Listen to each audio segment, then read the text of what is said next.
مقام آخر محمد رسول اللہ والذین معه اشداء علی الکفار رحماء بینہم تراہم رکعا سجدا یبتغون فضلا من اللہ ورضوانا.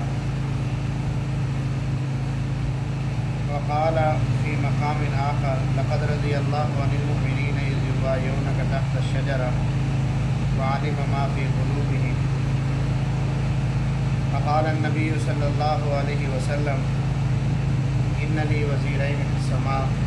ووزيرين في الأرض أما وزيراي في السماء فجبرائيل وميكائيل وأما وزيراي في الأرض أبو بكر وعمر رضی اللہ تعالی عنہما. وقال النبی صلی اللہ علیہ وسلم لو کان بعدی نبی لکان عمر. صدق اللہ مولانا العظیم وصدق رسولہ النبی الکریم ونحن علی ذلک لمن الشاہدین والشاکرین والحمد للہ رب العالمین. مشرک پڑھیں اللہم صلی اللہ علیہ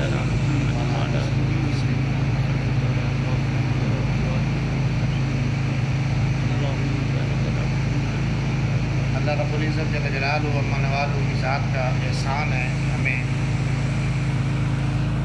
ان بزرگ و برتر اور مقدس ہستیاں جو ہیں جن کی زندگی مالی نمونہ اللہ رب العزت نے بنائی ہے ان کا ذکر خیر کرنے کی توفیق عطا فرمائی اور سننے کی توفیق عطا فرمائی. جہاں تک عقائد اور نظریات کا تعلق ہے تو ان چیزوں کا یعنی ایام کا منانا، ایام کو مخصوص کرنا، یہ تو ہماری شریعت کے اندر نہیں ہے،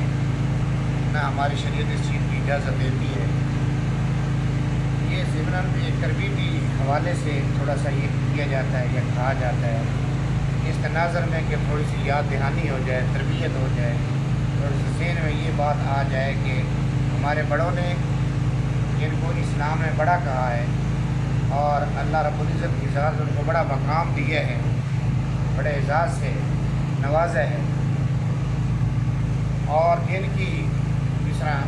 محترم فرما رہے تھے ان کی رائے کے مطابق اللہ رب العزت نے اپنی کلام مقدس کو نازل فرمایا ہے. ان کا بڑا مقام ہے. اس مقام کے حوالے سے ان کا جو ذکر کیا جاتا ہے یا ذکر کر رہے ہیں تاکہ ہمارے قلوب و اذہان، ہمارا ذہن، ہماری سوچ، ہمارے جدید معاشرے کے حوالے سے ان مقدس ہستیوں کا طرز زندگی اور ان کا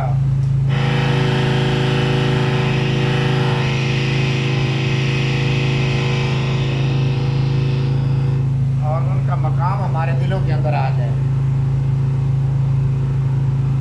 کوئی لمبی چوڑی تقریر مقصد نہیں ہے، صرف اس حوالے سے یاد دہانی کروانا مقصود ہے کہ اللہ رب العزت نے یہ جو ہمیں سال دیا ہے جس کو اسلامی سال کہا جاتا ہے ہجری کے حوالے سے، جو یکم محرم الحرام سے شروع ہوتا ہے اور اسی طرح ذی الحج پہ آ کے یہ مکمل ہوتا ہے. تو اس سال کی اسلامی سال کی ابتدا بھی اللہ رب العزت نے قربانی سے شروع کی ہے اور اسلامی سال کی انتہا بھی قربانی دے دی ہے. 28 ذی الحج کو حضرت سیدنا عمر فاروق رضی اللہ تعالیٰ عنہ ذات اقدس پر فجر کی جماعت کرواتے ہوئے دوران جماعت نماز حملہ ہوا. آپ 2 دن موت اور زندگی کی کشمکش میں رہے. بالآخر اللہ رب العزت کا جو فیصلہ تھا وہ ہوا کہ آپ دنیا سے رخصت ہو گئے. میرے بھائیوں، اللہ رب العزت نے جو ان حضرات کو مقام دیے ہیں تو ابتدا بھی ایسی شخصیت سے قربانی کی کروائی ہے ظاہری اعتبار سے کہ جس کا اسلام کے اندر بہت بڑا مقام ہے، اور اسلامی سال کی انتہا بھی اس شخصیت پہ کی ہے کہ اس کا بھی اسلامی تاریخ کے اندر بڑا اہم مقام ہے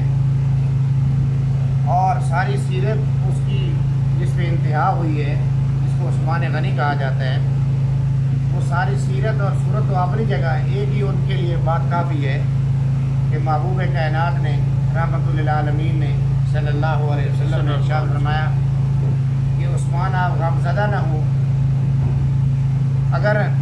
میری ایک روایت کے اندر آتا ہے کہ 40 بیٹیاں ہوتی یکے بعد دیگرے دنیا سے رخصت ہوتی چلی جاتی، میں آپ کے نکاح میں دیتا چلا جاتا کہ آپ نے مجھے اتنا خوش کیا ہے۔ تو یہ ان کے مقام کے لیے باقی احادیث اور باقی ساری چیزیں خصوصیات تو اپنی جگہ یہ ایک ہی کافی ہے۔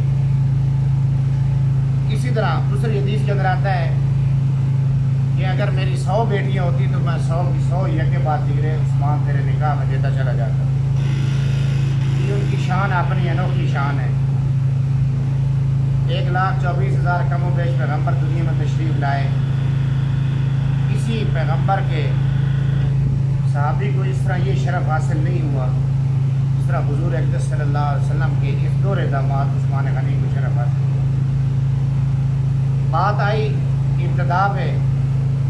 تو اسلامی سال کی ابتدا جو ہے یہ حضرت عمر فاروق رضی اللہ تعالیٰ عنہ سے ہوئی۔ اللہ کے محبوب نے ارشاد فرمایا، دعا مانگی، اللہم اعز الاسلام بعمر بن الخطاب او بعمر بن ہشام، اے اللہ اسلام کو عزت اور طاقت عطا فرما عمر بن خطاب سے یا عمر بن ہشام سے۔ ابی جہل کا نام تھا عمر بن ہشام، جس کا اصل نام ہی ختم ہو گیا، اور جہالت کے حوالے سے اس کا ابی جہل ہی نام حدیث کے اندر بھی اور تاریخ کے اندر بھی یہی اس کا نام مشہور ہے۔ اور آپ علیہ السلام کتنے شفیق ہیں کہ آپ اندازہ لگائیں اس سے کہ ابی جہل کا بیٹا اکرمہ رضی اللہ تعالیٰ عنہ جب مسلمان ہوئے فتح مکہ کے موقع پر، تو جب آپ کو پیش کیا گیا آپ علیہ السلام کی عدالت کے اندر، یعنی آپ کے سامنے جب حاضر کیا گیا، تو وہ بڑا سہما ہوا تھا۔ اور مکہ جب فتح ہوا تو مکہ وہ چھوڑ کر باہر چلا گیا، فرار ہو گیا موت کے ڈر سے کہ کہیں آج میں اگر آج پکڑا گیا تو میرے والد کے بھی وہ ساری جتنی بھی چیزیں وہ ساری کی ساری باتیں سامنے ہیں، لہٰذا ان کا مجھے بھی آج خمیازہ بھگتنا پڑے گا۔ اس خوف سے ڈر کے مارے نکلے تو ان کی بیوی کے متعلق آتا ہے کہ حضرت فاطمہ نے ان کو یہ کہا کہ آؤ، حضور بڑے شفیق ہیں، بڑے مہربان ہیں، میں ان سے درخواست کروں گی تیرے بارے میں، اور دونوں اسی میں یافیت ہے کہ ہم دونوں حضور کے خدمت میں پیش ہو جائیں۔ الغرض طویل واقعہ ہے، پیش ہوئے اور ابھی بات نہیں ہوئی، ابھی صرف آ رہے، ابھی سلام بھی نہیں ہوا، بیٹھے بھی نہیں ہیں۔ کتابوں کے اندر آتا ہے کہ حضور علیہ السلام دیکھیں کتنے شفیق مہربان ہیں، صحابہ کو مخاطب ہو کے فرمایا کہ ابی جہل کا بیٹا اکرمہ آ رہا ہے۔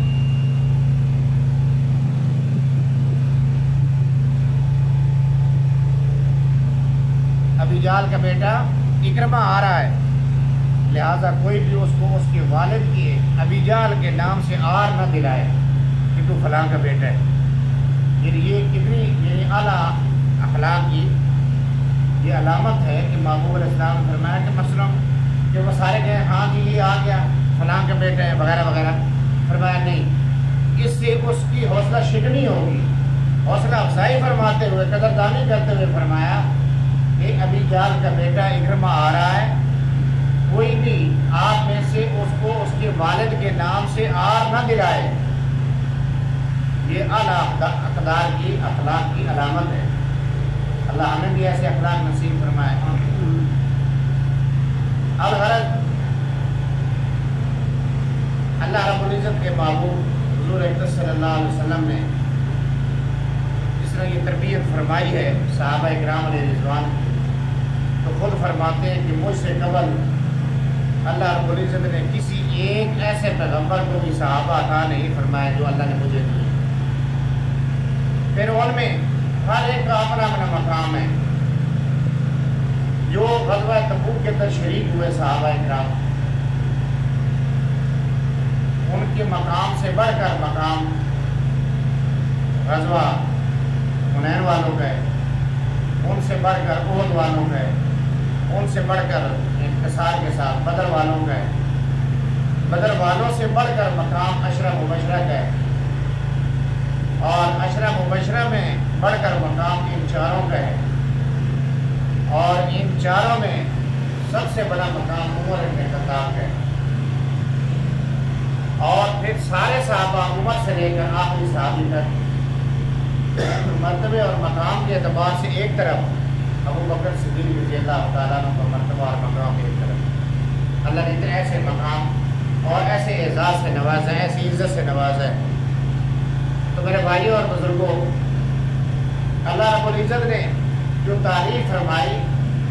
کہ محمد الرسول اللہ، محمد اللہ کے رسول ہے، والذین معہ،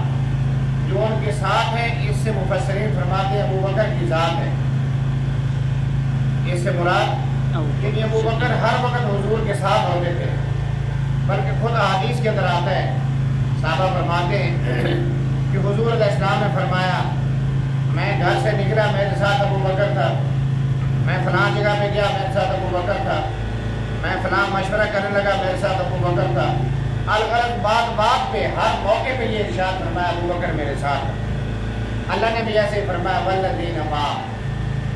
کہ محمد اللہ کے رسول ہیں، والذین معہ، وہ جو آپ کے ساتھ ہے۔ مفسرین فرماتے ہیں کہ یہاں سے معہ سے مراد ابو بکر ہے، اشداء علی الکفار، اس سے مراد عمر بن خطاب رضی اللہ تعالیٰ عنہ کی ذات ہے،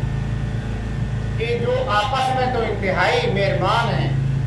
لیکن کفار کے معاملے میں انتہائی سخت مزاج رکھنے والی ذات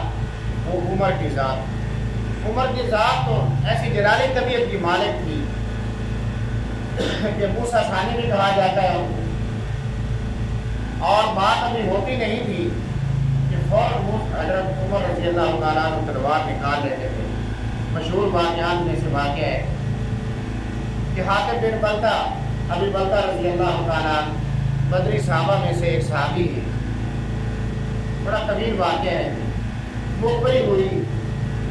تو انہوں نے مخبری کی کہ ہم آئندہ آنے والے ایام میں مکہ پر چڑھائی کریں گے، حملہ کریں گے۔ تو حاتب بن ابی بلتہ رضی اللہ تعالیٰ عنہ نے یہ یقین کامل تھا کہ اللہ نے ہمیں ہی کامیابی سے نوازنا ہے، فتح ہماری ہی ہوگی، لیکن صرف کفار مکہ پر احسان کرتے ہوئے ایک مخبری کر دی، خط لکھ کے اور خط کے ذریعے کہ ہم آپ پر حملہ کریں گے وغیرہ وغیرہ تیاری ہو رہی ہے۔ مقصد یہ تھا کہ میرے بچے ہیں، بیوی بچے وہاں مکہ والوں کے پاس ہیں، وہ تھوڑا سا اس مخبری کے بدلے میں، اللہ نے کامیابی تو ہمیں دینی ہی دینی، لیکن اس مخبری کے بدلے میں کفار مکہ میرے بچوں کے ساتھ بہتر سلوک کریں گے۔ صرف مطلب اتنا تھا، مقصد اتنا تھا، لیکن اللہ کی ذات کو یہ بات بھی پسند نہیں آئی۔ حاتب بن ابی بلتہ رضی اللہ تعالیٰ نے یہ مخبری کر کے بھیج دی، سارا منصوبہ ابھی ان تک پہنچا نہیں تھا، بذریعہ وہی محبوب علیہ السلام کو آگاہ کر دیا گیا، اور وہ مخبری راستے میں حضرت علی کرم اللہ وجہہ کی وساطت سے برآمد ہو گئی۔ حضرت حاتب بن بلتہ رضی اللہ تعالیٰ عنہ کا نام تھا اوپر تحریر کے اوپر۔ اب حضرت حاتب بن بلتہ رضی اللہ تعالیٰ عنہ پیش کیا گیا عدالت محمدی کے اندر، تو حضور علیہ السلام بڑے متعجب ہوئے، فرمایا حاتب یہ کام تو نے کیے ہیں، تیرے زندگی سوچا بھی نہیں جا سکتا تھا۔ تو حاتب بن بلتہ دستبستہ درخواست کرتے ہوئے حضور علیہ السلام کے سامنے کھڑے ہو گئے، پیش ہوئے، عرض کی کہ اللہ کے محبوب، کامیابی تو اللہ نے آپ کے مقدر میں لکھی، ملنی ہی ملی ہے، میرا ایمان ہے، لیکن میرا مقصد صرف اتنا تھا کہ میرے بچوں کے ساتھ ذرا اس طرح سلوک کا معاملہ کر دے، کامیابی تو ہمیں ملنی ہی ملنی ہے، میرا یقین ایمان ہے۔ حضرت عمر رضی اللہ عنہ نے یہ بات عرض کرا، فوراً تلوار نکالی، کھڑے ہو گئے، حاتب بن ابی بلتہ کے سر پر تلوار سونپ کے حضور نے فرمایا عمر کچھ تو ٹھہرو، کچھ خیال تو کرو، یہ بدری صحابہ میں سے صحابی ہے۔ تو بدری صحابہ کے متعلق حضور علیہ السلام نے کیا فرمایا کہ یہ جو 313 ہیں، ان 313 کا نام لکھ، بخاری شریف کی روایت ہے ان 313 کا نام لے کر جو اللہ کے حضور دعا مانگے گا، ان کا واسطہ وسیلہ دے کر، تو اس کی دعا کبھی رد نہیں ہوگی۔ یہ بدری صحابہ کی خصوصیت ہے۔ حضور علیہ السلام نے فرمایا کہ ان کا نام لے کر جو دعا مانگے گا اس کی دعا کبھی بھی رد نہیں ہو۔ تو حضور نے فرمایا عمر دیکھو تو صحیح، یہ بدری صحابہ میں سے صحابی ہے۔ خلاصہ کلام جو عرض کر رہا ہوں کہ اللہ کے محبوب نے عمر کو سمجھایا، حضرت عمر رضی اللہ تعالیٰ عنہ ٹھہرے۔ اس طرح فیصلہ ان کا پہلا بھی مشہور ہے، وہ یہودی اور منافق کے حوالے سے، اسی وجہ سے تو ان کو فاروق کہا جاتا ہے کہ بھئی جس کو فیصلہ محمدی منظور نہیں اس کا فیصلہ فاروق کی تلوار کرتی ہے۔ حضرت عمر رضی اللہ تعالیٰ عنہ جس طرح حضرت فرمایا، اپنا محترم قاضی صاحب فرما رہے تھے، روایات کے اندر آتا ہے کہ 27 قرآن کے اندر مقامات ہیں، 27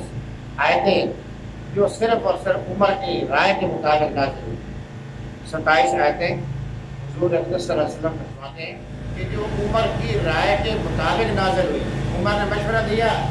آج سے اللہ رب العزت نے کلام نازل فرما دیا۔ اس طرح ہم فرما رہے تھے کہ بدر میں بھی یہی فیصلہ ہوا۔ اللہ نے فرمایا کہ فیصلہ عمر کا ٹھیک تھا، لیکن نافذ جو ابو بکر کا ہوا ہے، رائے ابو بکر کی ٹھیک وزنی تھی اپنی جگہ پہ، لیکن فیصلہ جو تھا وہ عمر کا وزنی تھا اس رائے پہ۔ لیکن ابو بکر نے کیونکہ رائے دے دی، ہم اس کی رائے کو موڑتے نہیں، اس لیے اس کی رائے کو نافذ کریں۔ کہ افضل البشر بعد الانبیاء ابو بکر صدیق رضی اللہ تعالیٰ، پورے نبیوں کے بعد سب سے بڑا مقام جو ہے انسانیت کے اندر اللہ رب العزت نے جو دی ہے وہ صرف اور صرف ابو بکر صدیق رضی اللہ تعالیٰ عنہ۔ تو میرے بھائی اور بزرگوں، 120 کے قریب محکمے ہیں جو حضرت عمر رضی اللہ تعالیٰ عنہ نے یعنی تخلیق کیے، ان محکموں کو وجود دیا۔ اب آپ دیکھ کے اندازہ لگائیں کہ مؤذن کیا ہے؟ مؤذن کی طرح، امام کی طرح مسجد کے اندر روشنی کا انتظام، مساجد کو آباد کرنا، مساجد بنانا، اسی طرح غریبوں اور یتیموں اور مسکینوں اور بے آسرا لوگوں کو کھانا کھلانا، کھانے کا انتظام کرنا، ان کی رہائش کا انتظام کرنا، ان کے لیے وظیفے کا انتظام کرنا، یہ سارے کی ساری جتنے بھی انسانی حقوق کا آج ڈھنڈورا پیٹا جاتا ہے، یہ سارے کا سارا انسانی حقوق کا جتنا بھی مواد ہے، یہ سب کا سب عمر رضی اللہ تعالیٰ کو تیار کرتا ہے۔ پہلی نظام آپ دیکھ لیں، آباشی کا نظام آپ دیکھ لیں۔ دوسرا جس طرح آج کل مشہور الفاظ کے اندر نیب ہے، احتساب ہے، سب سے پہلے احتساب کا جو تصور دیا ہے وہ عمر رضی اللہ تعالیٰ نے۔ اور عمر رضی اللہ تعالیٰ جب بھی گورنر کو منتخب کرتے تو فرماتے کہ سب سے پہلے اپنے اثاثے دکھاؤ، آپ کے اثاثے کیا ہیں، کتنے اثاثے، پھر جتنا عرصہ وہ گورنر رہتے اس کے اثاثے سارے کے سارے دیکھے جاتے کہ دوران عہدہ اس نے کسی سے مفاد تو نہیں اٹھایا۔ اسی طرح یہ ان کا مشہور جملہ جو ہے حضرت عمر رضی اللہ تعالیٰ عنہ جو انگریز استعمال کرتے ہیں، ہم تو مسلمان اپنے بڑوں کی سیرت کو بھول گئے اور غیروں نے ہمارے بڑوں کی سیرت کو اپنایا ہے۔ ہماری مسجد کے اندر، ہماری جو مساجد ہیں، ان کے اندر جو پانی ہمیں دیا جاتا ہے، جو روشنی دی جاتی ہے، یہ سن 1868 ایکٹ کے تحت ہمیں ملتی ہے۔ سن 1868 ایکٹ کے تحت ملتی ہے۔ یہ برطانیہ کا آئین ہے اور برطانیہ کا آئین 99% حضرت عمر رضی اللہ تعالیٰ عنہ کا آئین۔ کینیڈا میں اس وقت تک چیف آرمی نہیں بن سکتا، جنرل نہیں بن سکتا، اس وقت تک کہ عمر اور حضرت خالد بن زرار رضی اللہ تعالیٰ عنہ کی سیرت سے وہ مکمل آشنا نہ ہو جائے۔ اور ہمارے کیا ہے، ہم کیا ہیں، ہم تو اپنا آپ کیا کہہ سکتے ہیں میرے بھائی اور بزرگوں؟ نہ اتنا وقت ہے، نہ اتنا ہمارے پاس علم ہے۔ یہ تو ایک نشست ہے، ویسے آپس میں ایک صرف تھوڑی سی ترغیب کے حوالے سے ایک اپنے آپ کو اس طرح صرف راغب کرنا مقصد ہے کہ ان حضرات کی سیرت ہمارے دلوں کے اندر اتر جائے، ان حضرات کی محبت ہمارے دلوں کے اندر آ جائے، اور ان حضرات کی قدر اللہ رب العزت نے کس طرح کیے اور ہم ان کی قدر کس طرح کر رہے ہیں، ہم نے ان کو کس طرح سمجھا ہے، جس طرح سمجھنا چاہیے تھا ہم اس طرح ان کو سمجھ نہیں پا رہے، نہ سمجھ رہے ہیں۔ مخالفین کیوں لگتے ہیں؟ مخالفین ان کا نام لینے سے کیوں کتراتے ہیں؟ اس لیے کہ یہ اسلام کے عینی گواہ ہے، اسلام کے یہ عینی گواہ ہے، موقع کی گواہ ہے۔ تو موقع کی گواہ کو عموماً متنازع بنانے کی پوری کوشش کی جاتی ہے تاکہ اس سے آنے والے کیس کو متنازع بنایا جا سکے۔ تو عمر رضی اللہ تعالیٰ عنہ، ابو بکر صدیق رضی اللہ تعالیٰ یا دیگر صحابہ کرام علیہ رضوان، یہ سارے کے سارے اسلام کے عینی گواہ ہیں، حضور علیہ السلام کی نبوت کے عینی گواہ ہیں، اسی طرح قرآن مقدس کے نزول کے عینی گواہ ہیں۔ الغرض ابتدا سے لے کر انتہا تک حضور علیہ السلام کی ساری سیرت اور صورت کے عینی گواہ ہیں۔ اگر ان کو دشمن کی گمان کے مطابق، سازش کے مطابق، کوشش کے مطابق اگر ان کو متنازع قرار دے دیا گیا، مان لیا گیا نعوذ باللہ من ذالک، تو اسلام سارے کا سارا مشکوک ہو جائے۔ ان میں سے ایک عمر ہی ہے، اگر بالفرض ہم عمر کو ایک طرف کر دیتے تو ہم تو یہ قرآن ثابت نہیں کر سکتے، کیونکہ قرآن خود عمر کی گواہی دے رہا ہے۔ اسی طرح میں نے جو آیت تلاوت کی اس کے اندر فرمایا کہ اشداء علی الکفار، کفار کے معاملے میں عمر ہے، عمر کی اللہ نے مثال دی ہے کہ وہ انتہائی سخت ہے، آپس میں رحم دلی کے حوالے سے مثال دی ہے۔ رحماء بینہم عثمان ہے، تراہم رکعا سجدا، علی رضی اللہ تعالیٰ عنہ کی ذات ہے۔ اور اسی طرح آگے فرمایا بالعموم سارے کے سارے صحابہ سے یعنی مستفید ہوئے، اور سارے کے سارے صحابہ کو مخاطب کیا جا کہ سارے کے سارے صحابہ ہدایت کے چراغ ہیں،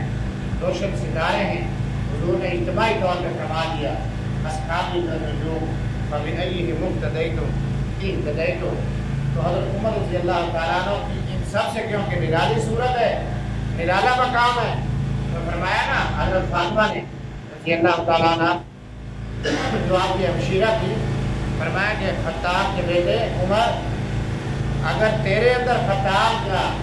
خون تیری رگوں کے اندر اگر دوڑتا ہے تو میں بھی اسی خطاب کی بیٹی ہوں، جو جتنا بھی تشدد کرے گا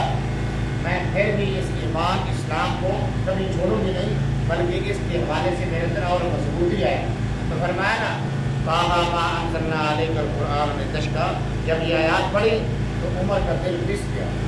بس اللہ نے قبول فرما لیا۔ حضور کی وہ دعائیں تھی، حضور نے جو خلاف کعبہ کو پکڑ کر یہ فرمایا تھا اللہم اعز الاسلام، تو مفسرین فرماتے ہیں کہ اگر حضور علیہ السلام درمیان میں لفظ یا کا استعمال نہ فرماتے